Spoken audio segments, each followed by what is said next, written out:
Hey, Milsurp Garage with a reproduction M39 bayonet. This is a reproduction made by Great Southern Arms. These were commissioned by Doug Bowser. I think he's a guy that wrote books on the Finnish Mosines. He was kind of like a, the go-to expert for those things. And since these bayonets were so difficult to come by, the original Pucos, he had these commissioned through Great Southern Arms. Dennis Crow at Empire Arms was selling these things. But since I believe Doug Bowser's passed away, I don't believe we're going to be getting any more of these. And I think Empire Arms is sold out of them. You could always email Dennis Crow and get yelled at, since I think on his website it lists that they're all gone.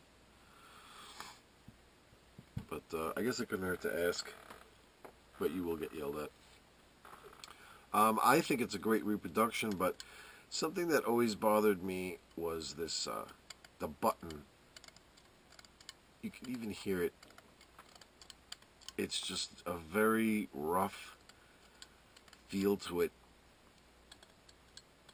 and everything else about it is just so nice, and this button just feels horrible.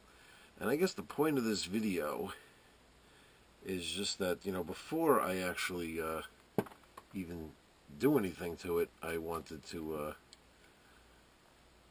just wanted to make a video on about how if something's not right for you, and you see, even to get it apart, it's just very rough how it travels through. And the inside is very smooth. It's the same type of steel that's on the outside here. Let me see if I could run a. What should I run through there? Here. There's no debris in there or anything. It's just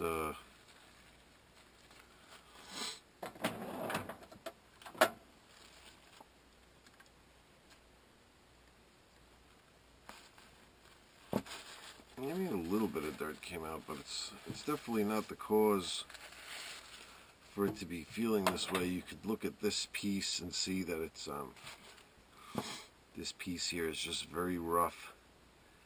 And you take something apart, you see something like this, you don't have to settle for something like that. You could just see how the machining here on this part is just not that great. And you get yourself a piece of sandpaper and you sit there. I always like to do this stuff while I'm watching YouTube videos or TV or something, because things like this, you don't want to just take like a grinder to it and expect to do that in like 2 seconds. You got threads here to worry about. You don't want to accidentally sand this area, unless if you have a very, very fine grit paper, you'll just polish that. But you kind of want, if this is what the steel can look like, if this is what it can look like here, I mean, that's what it could look like all over.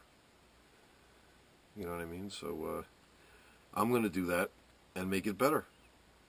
And I guess that's just the point of this video, is that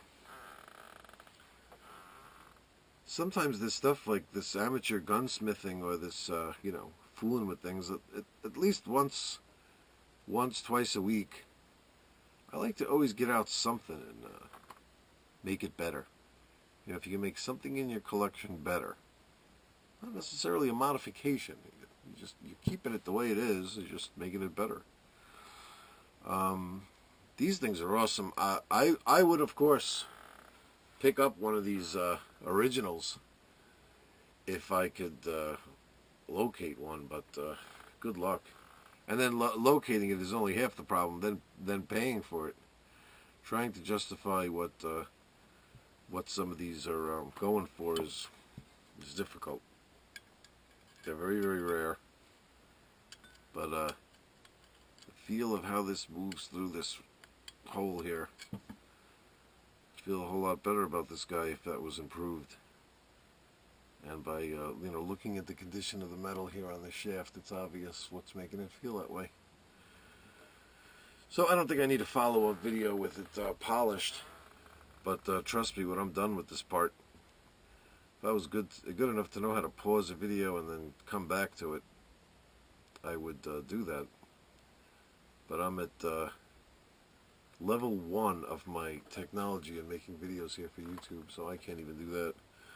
But rest assured, this will be polished, and this button will feel awesome.